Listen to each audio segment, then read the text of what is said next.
हाँ, चैप्टर नाम power series. ठीक है, चैप्टर का नाम पावर सीरीज और हेडिंग कर लीजिए पावर सीरीज। ठीक है, हेडिंग कर लीजिए पावर सीरीज। देखिए अब यहाँ पे है क्या, इस तरह का कोई जो एक्सप्रेशन होगा summation n is equal to 0 to infinity an z to the power n, sorry z to the power n, या इस तरह का summation n is equal to 0 to infinity an z minus a to the power n। ठीक है, चाहे इस तरह का चाहे इस तरह का कोई भी एक्सप्रेशन जो होगा है ना, उसको हम लोग पावर सीरीज के नाम से बोलते हैं। जैसे इसी को ओपन करोगे आपने, इसको ओपन करोगे आप तो मिल जाएगा कितना, अगर n इक्वल टू 0 पुट करोगे तो मिल जाएगा a0 और plus a1z plus a2 z square और प्लस डॉट डॉट डॉट। यह इस सीरीज को हम पावर सीरीज का नाम देते हैं क्योंकि यहाँ पे z का पावर क्रमशः जो है ना, पहले 0 फिर 1 फिर 2 ऐसे इंक्रीज करता हुआ जा रहा है इस तरीके से। ठीक है, यहाँ पर इसको अगर हम करेंगे ओपन तो ये भी मिलेगा a0 है ना plus a1 z minus a plus a2 z minus a का स्क्वायर और प्लस डॉट डॉट, इस तरह से यह बढ़ेगा। बस समझ आ रही है। बस अंतर देखो यहाँ पे क्या है, जैसे कि यहाँ पे एक्चुअल में ये भी इसी तरह का है, बस यहाँ पे क्या है ये z minus 0 to the power n के रूप में है। यहाँ पे जो a की वैल्यू है वो 0 है। बस समझ आ रही है। मतलब देखो, अच्छा इसी को हम सेंटर बोलते हैं, ये जो z माइनस a को हम सेंटर बोलते हैं, तो यहाँ पे सेंटर हमारा 0 हो गया। बस समझ आ रही है, ये चीजें होती हैं। तो जो भी सीरीज आपको इस तरह का या इस तरह का दिखाई देता है उसको हम पावर सीरीज के नाम से जानते हैं। बस समझ आ रही है। अब देखो होता है क्या, जैसे अभी पावर सीरीज है क्योंकि सीरीज की कन्वर्जेंट डाइवर्जेंट की बातें आप करते ही हैं। बस समझ आई। तो यहाँ भी आपको बातें करनी है, सीरीज की कन्वर्जेंट की बात करनी है कि जो पावर सीरीज है ये कन्वर्ज करेगा कि नहीं करेगा, कन्वर्ज करेगा तो किस पॉइंट पे कन्वर्ज करेगा। ठीक है, और साथ ही साथ जैसे कभी यह भी होता है कि जो सीरीज है ना, वह किसी एक पर्टिकुलर रीजन में कन्वर्ज करता हुआ दिखाई देगा। एक पर्टिकुलर रीजन है, मान लीजिए एक r रेडियस के सर्किल में भी कन्वर्ज करता हुआ दिखाई दे सकता है। मतलब वह इस r रेडियस के सर्किल के किसी भी पॉइंट पर वो कन्वर्ज करता हुआ दिखाई दे सकता है, उसके बाहर नहीं जा रहा है। मतलब उसे जो कंडीशन इस तरीका मिल ऐसा भी मिल सकता है। देखो जो सीरीज है किसी एक पॉइंट में भी कन्वर्ज हो सकता है, बस समझ आ रही है, और किसी इस तरीके से प्लेन में भी कन्वर्ज करता हुआ दिखाई दे सकता है। और मान लीजिए अगर वो r रेडियस के सर्कल में कन्वर्ज करता हुआ दिखाई तो उसको बोलते हैं सर्कल ऑफ कन्वर्जेंस। बस समझ आ रही है ना। और जो सर्कल का रेडियस होता है उसको बोलते हैं रेडियस ऑफ कन्वर्जेंस। ये रेडियस ऑफ कन्वर्जेंस होता है। तो अगर ये कोई बोलता है कि ये जो पावर सीरीज है यह r बराबर 2 रेडियस के सर्किल, मतलब इसका जो रेडियस ऑफ कन्वर्जेंस 2 आ रहा है, मान लीजिए किसी सर्किल पावर सीरीज के लिए रेडियस ऑफ कन्वर्जेंस की वैल्यू 2 आ रही है, तो इसका मतलब यह है कि वह जो पावर सीरीज है वो 2 रेडियस के सर्किल के अंदर किसी पॉइंट पे कन्वर्ज करेगा, वो उसी के अंदर किसी पॉइंट पे कन्वर्ज करेगा, उससे बाहर नहीं जाने वाला है।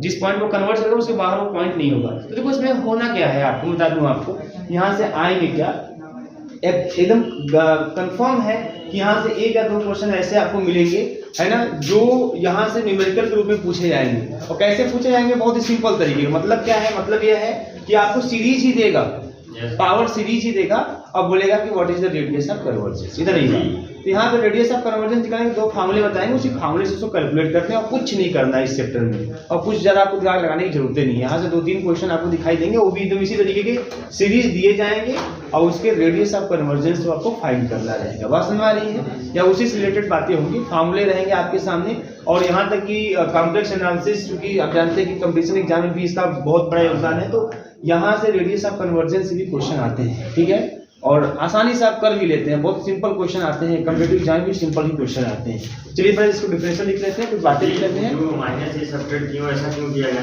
कहाँ पे, जो वही मतलब एक ही फार्मूला लिखते हैं काम हो जाएगा पावर सीरीज में।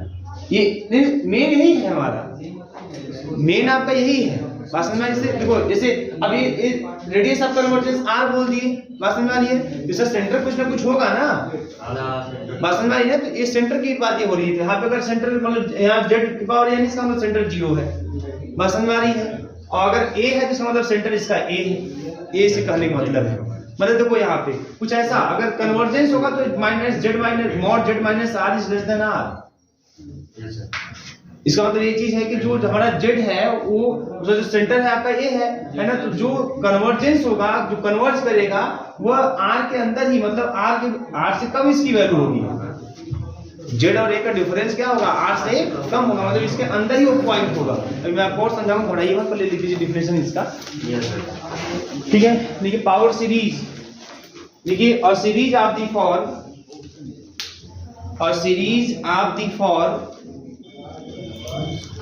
a series of the form will be summation n is equal to 0 to infinity an z to the power n, ठीक है। summation n is equal to z to infinity an z to the power n r summation n is equal to 0 to infinity an z minus a to the power n is called a power series, is called a power series, is called a power series हो गया, where an comma a are the complex constants, where an comma a are the complex constants, ये an और a सब क्या है, सब constants हैं, और वो भी कैसे complex constants, complex constants, and z is a complex variable, and z is a complex variable, and z is a complex variable, ठीक है। अब एडिंग करिए, radius of convergence of power series,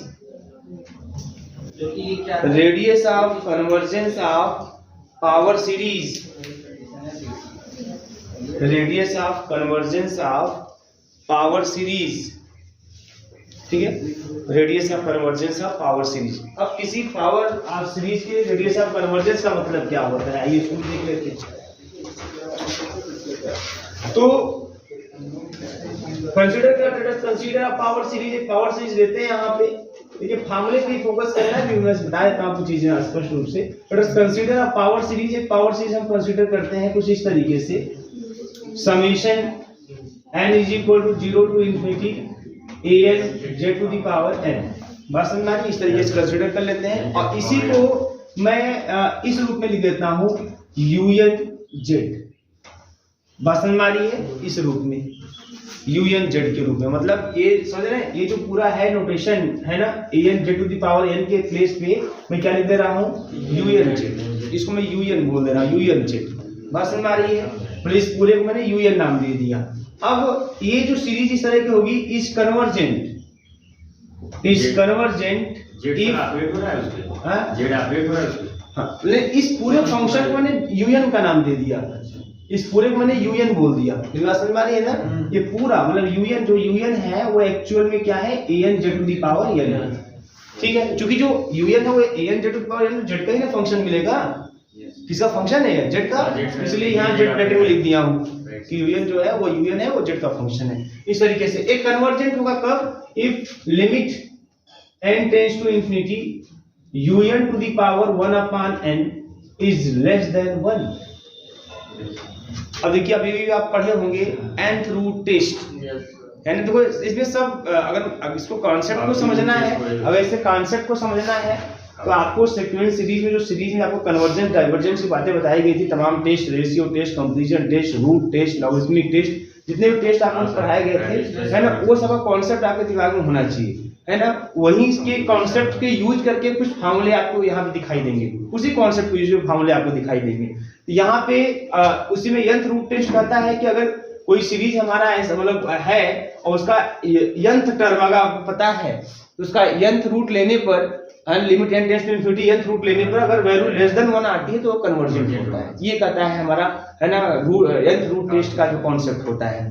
अब उसी को यहाँ मैंने लगा दिया कि अब ये इसको मैंने un बोल दिया, मान लीजिए ये un जो है अगर ये कन्वर्जेंट होगा, अगर nth रूट टेस्ट के हिसाब से बोले तो कन्वर्जेंट तब होगा जब इसका un का nth रूट लेके limit n tends to infinity करेंगे, लेस देन 1 आएगा, तब ये कन्वर्जेंट बोला जाएगा।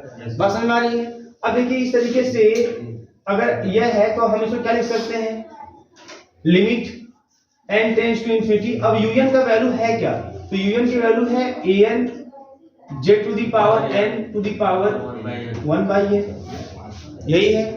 बात समझ में आई ना, ये लेस देन हमारा 1 हो जाएगा। अब यहां से मिल जाएगा आपको limit n tends to infinity, ठीक है ना। अब यहाँ an to the power 1/n और z हो जाएगा केवल, और ये लेस देन आपका 1 हो जाएगा। बात समझ में आ रही है? इस तरीके का आप इसको बेटा ऐसे भी लिख सकते हो, limit n tends to infinity, चलो मॉड में इसको लेके लिख देते हैं an to the power 1/n है ना, इनटू मॉड z करके लेस देन 1 का मॉड तो 1 ही है, कोई दिक्कत नहीं, ऐसे मॉड में कर दिया कोई समस्या इससे नहीं। अब देखो इससे क्या होगा कि अब हम लेट कर लेते हैं इसमें एक चीज, क्या लिमिट, अब देखो limit n tends to infinity, an तो कांस्टेंट के रूप में ही है, तो जो an to the power 1/n कुछ ना कुछ तो ही करेगा, ये चाहे वही आ जाए चाहे कुछ भी, कुछ ना कुछ आएगा। इसको मैं एक नाम दे देता हूं 1/r, ठीक है ना। ऐसा मैंने लेट कर लिया, ऐसा मैंने एज्यूम कर लिया, मान लिया, बात समझ आई, ऐसा मैंने कंसीडर कर लिया। क्या बोलते हैं उसको इंग्लिश में, क्या लिखते हैं,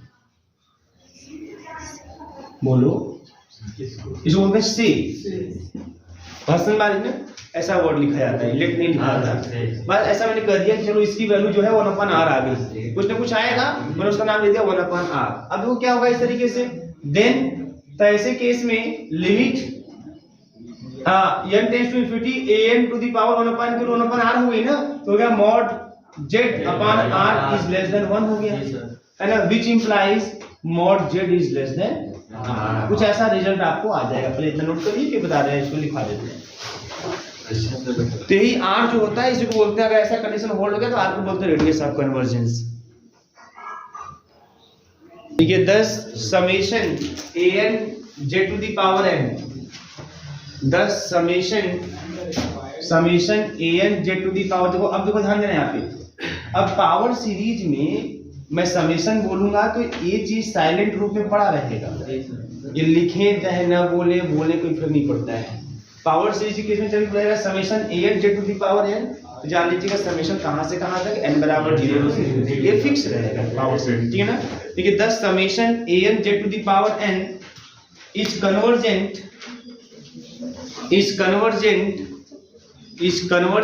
are divergent, is convergent are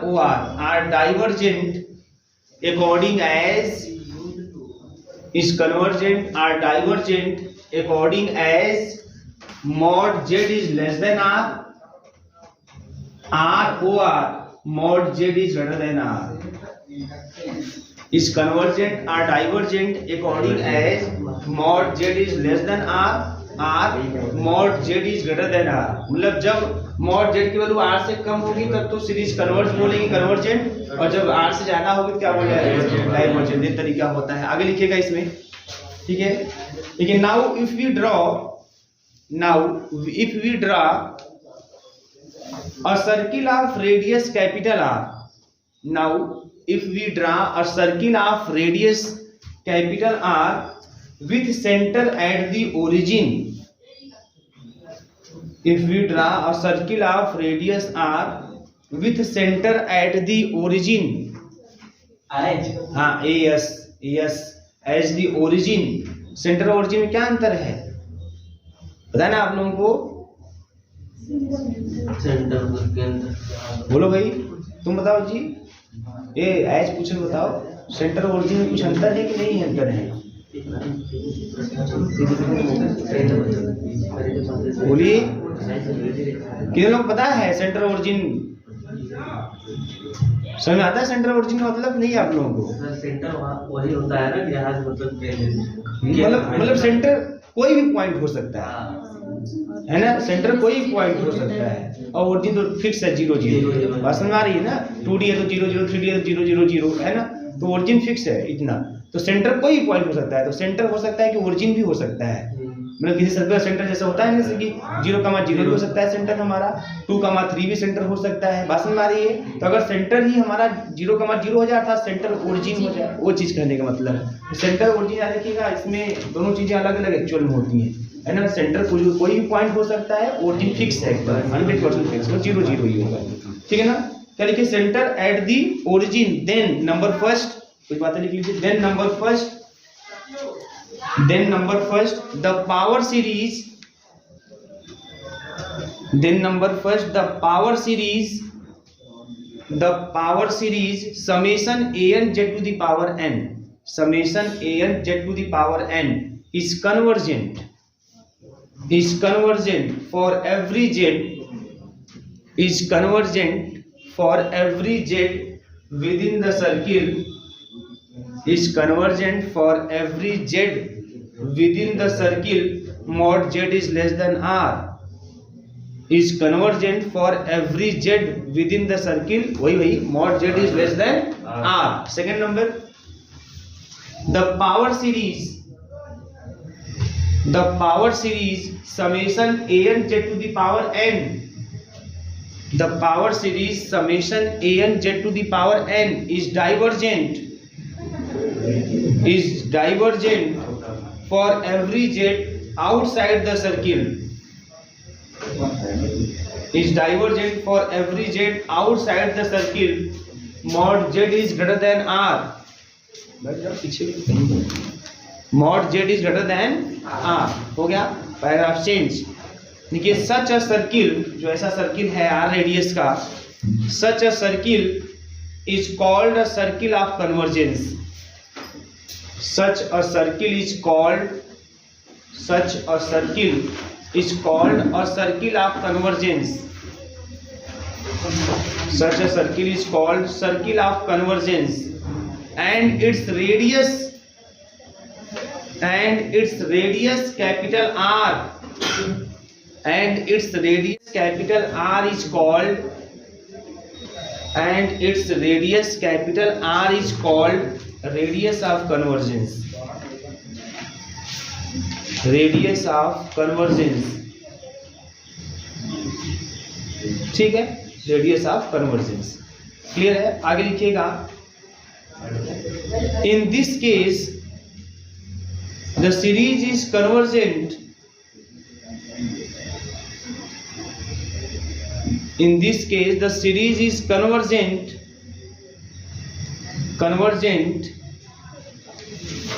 हो गया within the circle of radius capital R,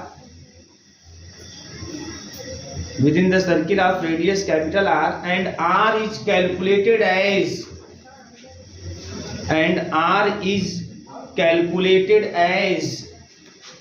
देखो एक फॉर्मूला देखो बेटा यहीं पे है, बात समझ आ रही है? तो एक फॉर्मूला यहीं पे है.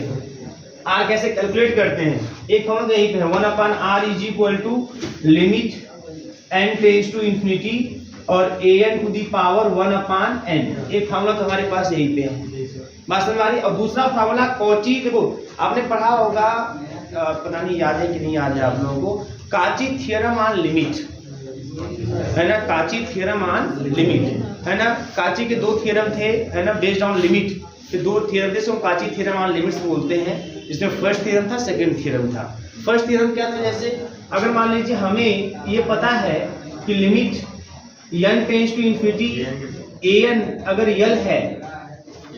यल है तो limit n tends to infinity a1 plus a2 plus, है ना, या ऐसे Sn बोल, वहाँ अपने Sn के नाम से देखे होंगे, Sn, ताकि आपको और समझ में आए वो चीजें, है ना. an कोई दिक्कत नहीं है, ऐसा लिख दे तो limit n tends to infinity s1 plus s2 plus s3 plus dot dot plus sn upon n, इसकी भी लिमिट l ही है. ये Cauchy first theorem on limit था. दूसरा था आपका, है ना, ये फर्स्ट था. दूसरा आपका था इसी रूप में कि अगर मान लीजिए limit n tends to infinity Sn हमारा यल है, तो limit n tends to infinity s1 into s2 into s3 dot dot sn to the power 1/n, है ना. ये भी लिमिट कितनी आएगी? ये ही आएगी. बात समझ आ रही है ना? तो ये सब, ये दोनों चीजें आपने पढ़ा हुआ है. कॉची थ्योरम ऑन लिमिट है, ठीक है. यहाँ आपको देखो प्रूफ बहुत नहीं करना है, बट इसी कॉची थ्योरम ऑन लिमिट का यूज करके, है ना, यहाँ पे फॉर्मूला इसका और आता है, वो भी इस रूप में आता है, limit n tends to infinity. ये देखो एक आप लोग पढ़े होंगे, इसी पर एक और था आपका Cauchy second theorem on limit पे एक और आपका फॉर्मूला था, है ना. उसी फॉर्मूले का यूज करके कुछ ऐसा आपको मिला होगा, तो वही चीज यहाँ भी यूज कर रहे हैं. Limit n tends to infinity an plus 1/an. तो ये फार्मूला होता है रेडियस ऑफ कन्वर्जेंस निकालने का. देखो इसको याद करने में कोई समस्या आपको नहीं होनी चाहिए, मालूम है ये क्या है, एक तरह से समांतर माध्य है और कुछ नहीं है ना, जोड़ के n से भाग दे देना इस तरीके का कुछ है ना। और ये आपका गुणोत्तर माध्य है, रूट में करके लिखना, रूट में ए बी गुणोत्तर माध्य, रूट में ए बी ना होता है, और ए बी का समांतर माध्य a + b/2। तो अगर n टर्म है तो सबको जोड़ के n से भाग, बात समझ में आ रही है। अगर n टर्म है, अगर गुणोत्तर माध्य निकालना है तो गुणा करके nth रूट, 2 होता है स्क्वायर रूट है ना, ये ना होता है, इसी तरीके से चलता है। तो कोई पैटर्न है याद करने में, कोई दिक्कत नहीं होनी चाहिए आपको इसमें, उसे आपको याद करने की कोई जरूरत यहाँ पे नहीं फिलहाल में, है ना। तो ये फार्मूले हैं, तो आप लिखिए कैलकुलेटेड एज 1/r = दिस, ये लिख दीजिए आप, ठीक है। 1/r = limit n tends to infinity, limit n tends to infinity an⁴1/n is equal to limit n tends to infinity mod में an + 1/n। इन दोनों फार्मूले में से किसी भी फार्मूले का यूज करके हम r की वैल्यू कैलकुलेट कर लेंगे, और आपसे एग्जाम में गारंटी 100%, चाहे रिटन एग्जाम हो चाहे एमसीक्यू एग्जाम हो, आपको क्वेश्चन दिए जाएंगे सीरीज के फॉर्म में, उसका रेडियस ऑफ कन्वर्जेंस आपसे पूछा जाएगा, और उस रेडियस ऑफ कन्वर्जेंस को निकालेंगे या तो इस फार्मूले का यूज करके, either the use of this formula और दिस फार्मूला, है ना। इसी दोनों फार्मूले में से किसी एक फार्मूले का यूज करके आप r की वैल्यू कैलकुलेट कर लेंगे, वही हमारा आंसर होगा। बस यही काम करना है आपको, और कुछ नहीं करना है इस चैप्टर में, और कुछ पढ़ना ही नहीं इस चैप्टर में। ये चैप्टर इतने पे खत्म हो जाएगा, अगर एक्चुअल का है तो खत्म कहानी, बस सवाल लगा देंगे, काम खत्म। बात समझ में आ रही है। अब देखिए कुछ बातें और मैं आपको समझा दूं, जैसे अगर मान लीजिए किसी भी पावर सीरीज का रेडियस ऑफ कन्वर्जेंस 0 आ गया, इसका मतलब क्या समझेंगे आप। अगर मान लीजिए हमने किसी पावर सीरीज के बारे में बात की और उसका रेडियस ऑफ कन्वर्जेंस निकाल लिया, तो उसका रेडियस ऑफ कन्वर्जेंस, अब अभी आपने क्या देखा कि किसी सीरीज का रेडियस ऑफ कन्वर्जेंस r का मतलब, कोई भी सीरीज कन्वर्जेंस, कोई पावर सीरीज कन्वर्जेंट कब होता है, जब mod z is less then r होता है। डाइवर्जेंट का मतलब mod z is greater than क्या होता है, r होता है। बात समझ में? तो हमको इसकी बातें नहीं करनी है, हमको इस पर फोकस करना है, कन्वर्जेंस वाले पे। बात समझ में आ रही है, ठीक है ना। तो अब ध्यान दीजिएगा, किसी को मान लीजिए r की वैल्यू 0 आ गई, है ना, जब रेडियस ऑफ कन्वर्जेंस आपने फाइंड किया और r की वैल्यू कितनी आ गई, 0 आ गई, तब इसका क्या मतलब है। अगर मान लीजिए r की वैल्यू आ गई फाइनाइट, तब इसका क्या मतलब है, और अगर मान लीजिए r की वैल्यू आ गई इनफाइनाइट, तब इसका क्या मतलब है। ये तीन चीजें आपको आती हुई दिखाई देंगी। बात समझ में आ रही है ना। ये रेडियस कभी भी नेगेटिव नहीं होगा। क्या आपने देखा है कि सर्किल माने 2 रेडियस का है, नहीं तो नेगेटिव कोई चांस से नहीं है। तो जब भी होगा रेडियस जो आएगा, r की वैल्यू जो आएगी वो या तो 0 आएगी, या तो फाइनाइट की वैल्यू आएगी, या तो कोई इनफाइनाइट वैल्यू आएगी। बात समझ में आ रही है। तो अगर r का वैल्यू 0, इसका मतलब क्या समझेंगे यार, देखिएगा, अगर r की वैल्यू 0, इसका मतलब यह है कि जो पावर सीरीज है ना, that power series converge at a point, single point, तो किसी एक पॉइंट पर कन्वर्ज करेगा। बात समझ में आ रही है ना। ये r0 मतलब समझते हैं क्या है, r0 मतलब यह कि सर्किल का रेडियस 0, मतलब सर्किल ही नहीं है, केवल एक पॉइंट के बारे में बात कर रहा है वो, मतलब सेंटर, जो उसको सेंटर हम बोलते हैं, खाली उस पॉइंट के बारे में। अब सेंटर कुछ भी हो सकता है, ओरिजिन होगा तो 0 होगा, है ना, कुछ भी हो सकता है। ये नहीं r मतलब 0 मतलब ये नहीं कि सेंटर 0 हो गया, बस ये r = 0 मतलब ये समझ लीजिएगा कि, है ना, रेडियस 0, इसका मतलब किसी पॉइंट के बारे में बात हो रही है। तो अगर आपने किसी, मतलब समझिएगा चीजों को, कि अगर किसी पावर सीरीज का अगर आपने रेडियस ऑफ कन्वर्जेंस निकाला और 0 आ गया, तो इसका मतलब साफ साफ यही होता है कि that power series converge at a point, at a single point, at a unique point, किसी एक पॉइंट को कन्वर्ज कर रहा है, उसी पॉइंट पे कन्वर्ज कर रहा है, जो है ना, मतलब एक ही पॉइंट को कन्वर्ज करेगा, ऐसा भी आप समझ सकते हैं। अगर मान लीजिए r की वैल्यू फाइनाइट आ गई, इसका मतलब क्या है, इसका मतलब कि भाई मान लीजिए 2, 3 कुछ भी आएगा, फाइनाइट मतलब अगर मान लीजिए r = 2 ही आ गया, है ना, इसका मतलब 2 रेडियस का एक सर्कल होगा, कुछ ना कुछ सेंटर होगा। तो ये हमारा जो पावर सीरीज है वो इसके अंदर, है ना, किसी पॉइंट पर कन्वर्ज करेगा। बस समझ में आई ना, वो इसके अंदर किसी पॉइंट पर, है ना, कन्वर्ज करता हुआ दिखाई देगा। किसी पॉइंट क्या कर सकते हैं, हम ये भी कह सकते हैं कि इसके अंदर हर एक पॉइंट पर वो कन्वर्ज करेगा। इस सर्कल के अंदर हर एक पॉइंट को कन्वर्ज करेगा, आप ये कह सकते हैं। इस सर्कल के अंदर हर एक पॉइंट पर, जेड के हर एक पॉइंट पर, हर एक वैल्यू को क्या करेगा, कन्वर्ज करेगा, जेड के हर एक वैल्यू को कन्वर्ज करेगा। अगर मान लीजिए r इनफाइनाइट आ गया, इसका मतलब क्या है, इसका मतलब यह है कि that power series converge for every value of z। r infinite मतलब सर्किल इनफाइनाइट रेडियस का, मतलब कहीं भी कन्वर्ज कर सकता है, हर एक पॉइंट पे कन्वर्ज कर सकता है, पूरा इनफाइनाइट रेडियस समझते हैं, इसका मतलब कि वो फ्री हो गया एकदम, है ना, मतलब वो फॉर एवरी z, है ना, मतलब वो पावर सीरीज जेड के हर एक वैल्यू पे कन्वर्ज करता हुआ दिखाई देगा। बात समझ में आ रही है, हर एक वैल्यू पे कन्वर्ज करता हुआ दिखाई देगा।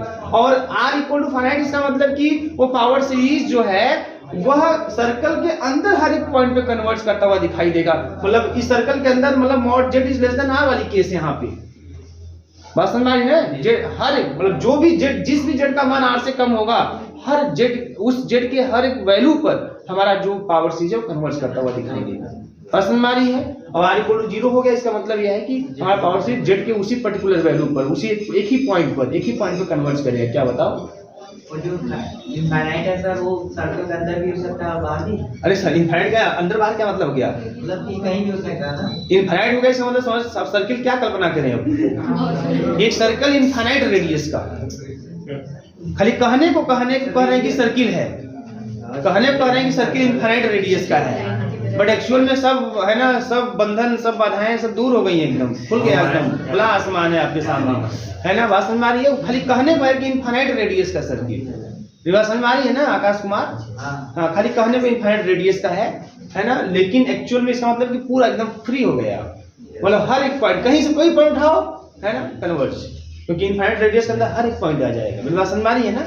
यही बात है, तो इनको आपको समझना है। देखो हमारा काम तो यहीं से हो जाने वाला है, चाहे रिटन एग्जाम चाहे एमसीक्यू एग्जाम, इसी फार्मूले से, चाहे कंपटीशन का एग्जाम हो, सब इसी से हो जाएगा, है ना। लेकिन समझने की भी बातें होनी चाहिए कि R0 आ गया, इसका मतलब क्या है, इसका क्या प्रदर्शित कर रहा है कि हमने निकाला रेडियस ऑफ कन्वर्जन 0 आ गया, या हमने निकाला रेडियस ऑफ कन्वर्जन 2 आ गया, 3 आ गया, हमने निकाला रेडियस ऑफ कन्वर्जन इनफाइनाइट आ गया, तो इसका मतलब क्या है? चलो निकाल तो लिया, लेकिन इसका मतलब क्या है? इसका मतलब देखो यही है कि अगर R इक्वल टू 0, इसका मतलब सीरीज हमारा एक ही पॉइंट पर कन्वर्ट करेगा, एक ही पॉइंट पर कन्वर्ट करेगा, मतलब एक ऐसे सर्किल के अंदर कन्वर्ट करेगा जिसका रेडियस 0 होगा। इसका मतलब एक सर्किल जिसका रेडियस 0 हो, इसका मतलब एक पॉइंट की बातें हो रही है, बस वही खाली सेंटर ही बच जाएगा। बात समझ में आ रही है ना? इस तरीके से भाई देखो सेंटर यही है, सेंटर मान लीजिए ये है सेंटर, तो रेडियस ये है, रेडियस कम करते जाओगे, रेडियस 0 मतलब क्या, यही पॉइंट है ना, हो जाएगा, इस पॉइंट पे आ जाओगे आप, बस तो रेडियस 0 बोला जाएगा, इसका मतलब एक ही पॉइंट पे आ गया।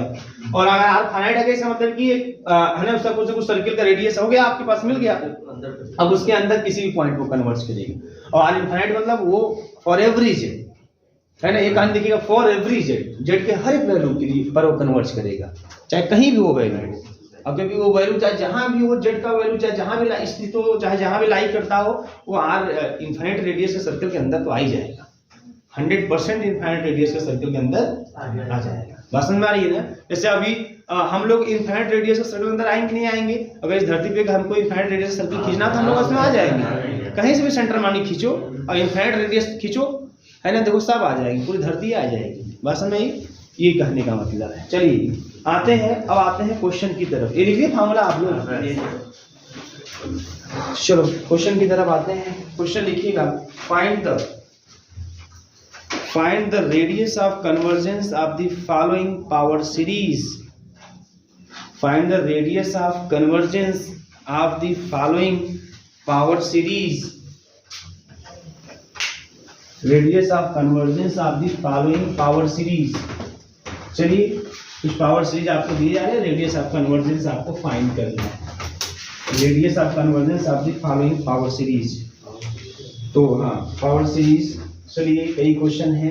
Summation z to the power n, n to the power n, दूसरा summation two to the power minus n Z to the power n upon 1 plus i n square. तीसरा क्वेश्चन है समेशन एन फैक्टोरियल का square upon 2n का factorial और Z to the power N. चौथा है summation N factorial upon N to the power N Z to the power N. ठीक है, अभी स्टार्टिंग।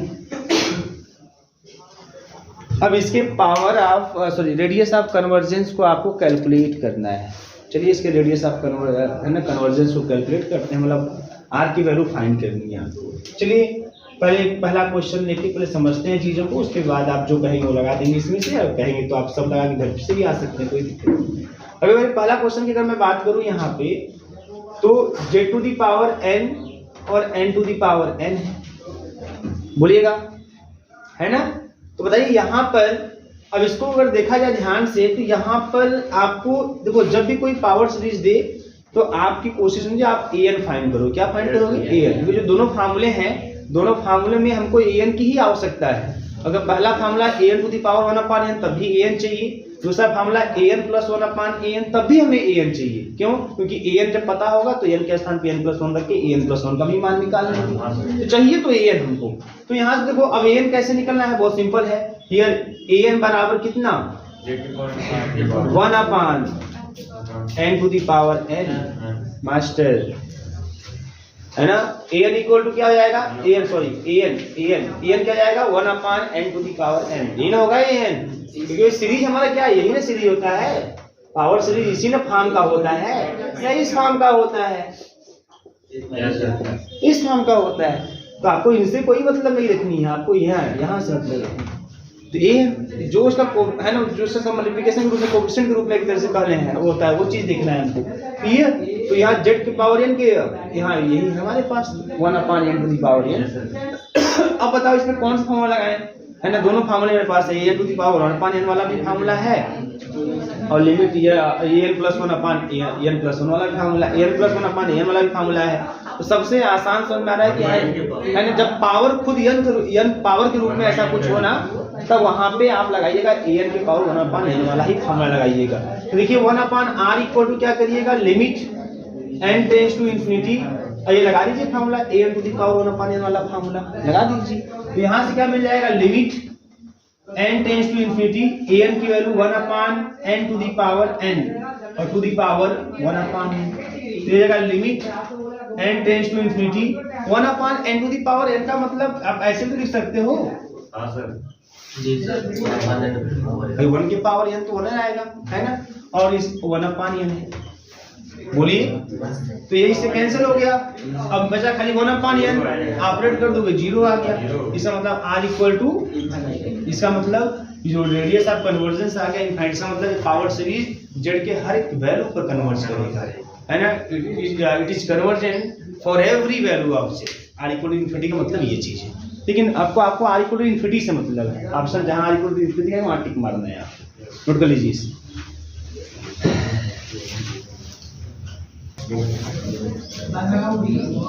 लगा गई।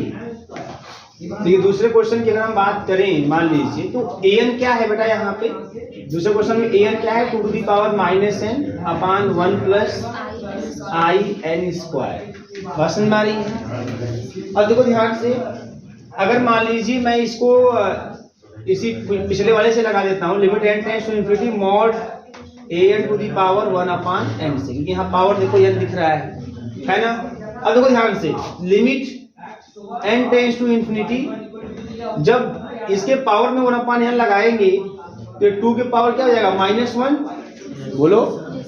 और यहाँ पे चूंकि देखो पहले मॉड है, पहली बात तो देखो मॉड है, इसका मतलब कि यह चीज रूट में चला जाएगा।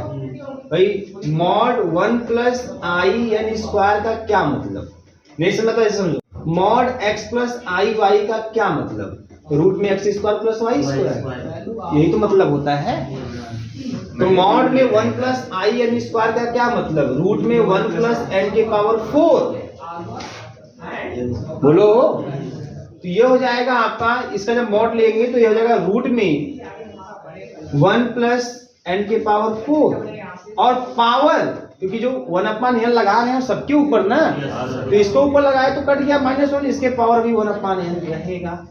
तो ये बात समझ में आ रही सबको, मुझे कंफर्मेशन है ना एकदम। देखिए यहाँ पे इसके बाद limit n tends to infinity और 2 टू द पावर -1, या इसको हम भेज दें नीचे, क्या मतलब जो पड़ा हुआ है ना, ऐसे कर दे, ऐसे लिख दें ऐसे 1 प्लस n की पावर 4 टू द पावर 1/2 है ना, 1/2 हो जाएगा ना, रूट मतलब हाफ, 1/n पहले से पड़ा हुआ है। अब देखो क्या हो जाएगा यहाँ से, अब इसको भेज देते हैं ऊपर, तो limit n tends to infinity 1/2, इसको भेज देंगे ऊपर तो 1 प्लस n के पावर 4 टू द पावर -1/2। अब बाइनॉमियल एक्सपांशन के चक्कर में पढ़ते हैं थोड़ा सा। देखिए क्या होगा, यहाँ से 1/2 को बाहर के रख लेते हैं, क्या नाटंकी करना है। Limit n tends to infinity, यहाँ से देखो n की पावर 4 कॉमन कर लो, n पावर 4 क्या कर लो आप, कॉमन। बात समझ में आ रही है। क्योंकि देखो जो बायनॉमियल एक्सपांशन है ना बनाएंगे थोड़ा सा हम लोग 1 + x टाइप का ऐसा कुछ बनाएंगे, तो आपको सिंपल तरीका यह होगा कि आप पहले यहाँ से इसको कॉमन कर लीजिए, n की पावर 4 को, n की पावर 4 को कॉमन कर लेंगे तो किस रूप में बाहर निकलेगा n की पावर 4 बताइए? n की पावर 4 अगर कॉमन करेंगे तो ये पावर में -1/2n के साथ निकलेगा। बस हमारी की नहीं आ रही है, मतलब यहाँ क्या मिल जाएगा, यहाँ से -2/n हाँ n के पावर कितना मिलेगा, -2/, ये नहीं मिलेगा आपको, तो ये आपको मिल जाएगा 1/, यहाँ से कॉमन जब करेंगे है ना 1/n की पावर 2/n प्लस का हो जाएगा, तो यहाँ से कॉमन करेंगे माइनस के साथ आएगा, बटे में कर देंगे अपान में, ठीक है ना। और क्या मिल जाएगा यहाँ से मिल जाएगा 1 + 1/n की पावर 4 और टू दी पावर -1/2। अब बायनॉमियल एक्सपांशन के लिए कितने लोग कर सकते हैं, 1 + x की पावर n का 1 + nx, यही होता है, n -1/2 ऐसे चलता है, ऐसे चलता है। तो यहाँ से जाएगा 1/2 limit n tends to infinity, बस भाई 1/n की पावर 2/n, क्लियर बेटा। और यहाँ से देखिए जो इसका बायनॉमियल एक्सपांशन करेंगे तो 1 + nx मतलब 1 - 1/2n और 1/n की पावर 4, ठीक है ना। फिर आगे भी जो भी आएगा n(n-1) जो भी समझता है, लेकिन अपान में n रहेगा। ये बात समझ आ रही है कि नहीं आ रही है? बहुत ज्यादा आपको ये नहीं कि आप पहले कैलकुलेट करने n में से n घटाने लगे फिर बटे 2, ऐसा लोडिंग करने की जरूरत नहीं है। आप पहले समझिए कॉन्सेप्ट कि अपान में ही रहेगा हमारा n वाला मैटर, अपान में ही रहेगा, ठीक है ना। अगर कोई चांस नहीं कि वो ऊपर जाएगा न्यूमरेटर में, अगर जाएगा भी तब भी अगर समझेगा, अगर डिनोमिनेटर में n ज्यादा है तो फिर कोई दिक्कत नहीं है, बात समझ आ रही है। तो ऐसे केस में क्या होगा, ऐसे केस में जब लिमिट को ऑपरेट करेंगे तो ये पूरा खत्म हो जाएगा, खाली एक का बचेगा। वो लिमिट लगाएंगे n टेंड्स टू इंफिनिटी तो एक टर्म 0, अगला वाला भी 0 0 सब 0, खाली एक भी बचेगा। अब इसकी बात देखो, limit n tends to infinity 1/n की पावर 2/n, इसकी लिमिट कितनी आएगी। अब इसकी लिमिट की बात कर लेते हैं, है ना। कितनी लिमिट आएगी बता सकते हैं इसकी लिमिट, बोलिए। अब लोग कितना हो जाएगा ये, इसको अगर हम भेजें हाँ, इसकी भी लिमिट देखो, आप एक ये भी पढ़े होंगे वैसे 1/n के पावर 1/n तो पढ़वे की होगी, ये आपका 1 होता है, इसकी भी 1 ही आएगी लिमिट। न समझ में आए तो डिटरमिनेंट फॉर्म वाला कॉन्सेप्ट यूज करिएगा, लग जाएगा, ये मैं लगा भी दूंगा, कोई दिक्कत नहीं है। तो ये इसकी भी लिमिट 1 हो जाएगी, तो ये हो जाएगा 1/2, इसकी लिमिट 1 और इनटू और 1 - 0 आगे कुछ सब कुछ मिलेगा, मतलब आपको मिलने वाला 1/2। बात समझ में ये किसके बराबर, 1/r के बराबर। तो r बराबर कितना मिल गया, 2।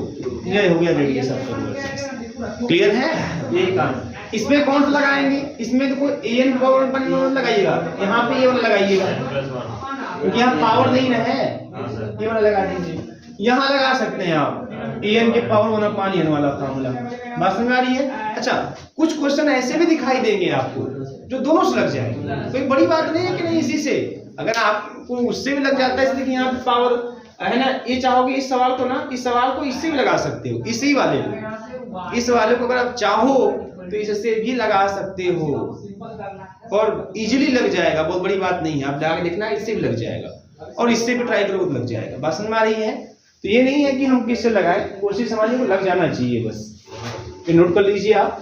अभी आपको और कई क्वेश्चन दे देते हैं ताकि आप आराम से घर पे लगाइएगा, प्रैक्टिस करिएगा, क्वेश्चन दिमाग एकदम है।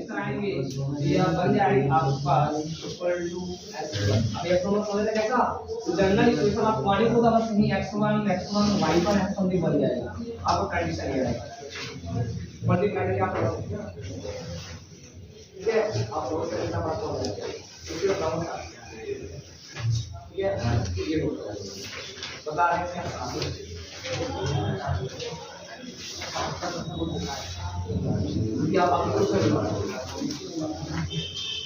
कर लीजिए किताब को। ये क्वेश्चन और भी बहुत है। Find the radius of convergence of the following power series, ये सब क्वेश्चन आप करिएगा। Summation n = 0 to ∞ 3 + 4i to the power n z to the power n।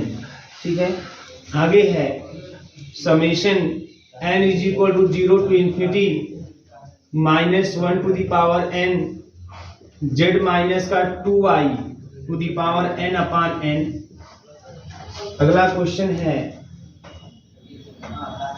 Summation n = 1 to infinity log n to the power n और z to the power n। अगला question है summation n = 0 to infinity n√2 plus i upon 1 plus 2in और z to the power n। अगला question है summation 1 upon n to the power p और z to the power n।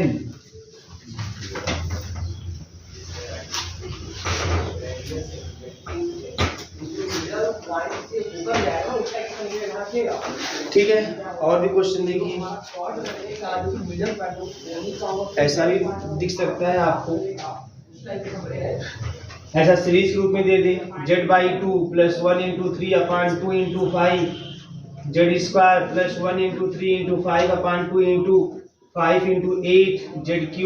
तो दिक्कत है ना, ऐसे में इसमें से nवां टर्म लिखना होगा, और क्या nवां टर्म लिख देंगे आप, जो nवां टर्म मिलेगा है ना वही an हो जाएगा हमारा, कोई बड़ी बात नहीं है, आसानी से कर सकते हैं आप, कर लेंगे ना, बहुत तेज हैं आप लोग, कर लेना चाहिए, कोशिश तो आप लोग बहुत करते हैं। हाँ, कोशिश में अगर मेडल मिले तो आप लोगों को पहले ही मिलेगा, कोशिश में बौछार कर देते हैं आप लोग कोशिशों का। अगला है जी समेशन 1 - 1 upon n का square z to the power n h summation z to the power n upon 2 to the power n plus 1 i summation in plus 2 और 2 to the power n z to the power n j summation n = 2 to infinity। आप लोग ऐसे करें सब बस कि ऐसा तक बिल्कुल लगा ही के आएंगे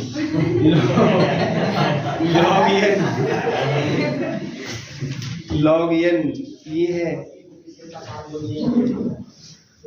ये कुछ कहना नहीं होता, लगा ही के आए आप लोग,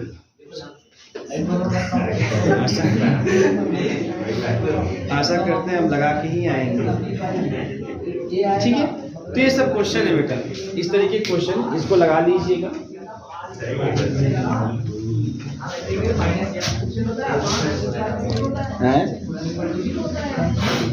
नोट में लिखिएगा, ये सब रिजल्ट्स कुछ हैं। The power series summation n a n z to the power n minus 1 summation n a n z to the power n minus 1। ठीक है, obtained by differentiating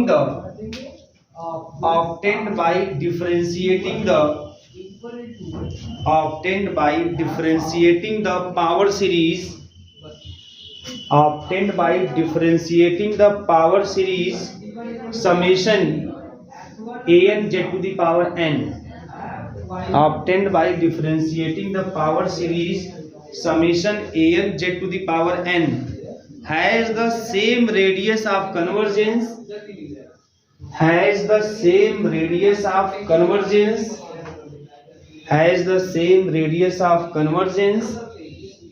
the original series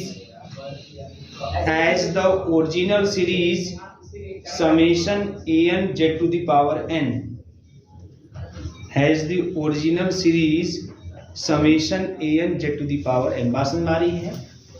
मतलब कि चाहे ऐसा क्वेश्चन दे दे और चाहे ऐसा, है ना, इस तरीके का, मतलब अगर ऐसा कुछ हो जाए, मतलब कुछ ऐसे मैं लिख दूं इसको an और n z to the power n minus 1, इसका डिफरेंशिएशन ही तो ये है। बात समझ में आ रही है? तो ऐसे केस में अब ये नहीं कंफ्यूज हो क्या इसमें z to the power n कहाँ है, क्योंकि कंफ्यूज करने की चीज यही है।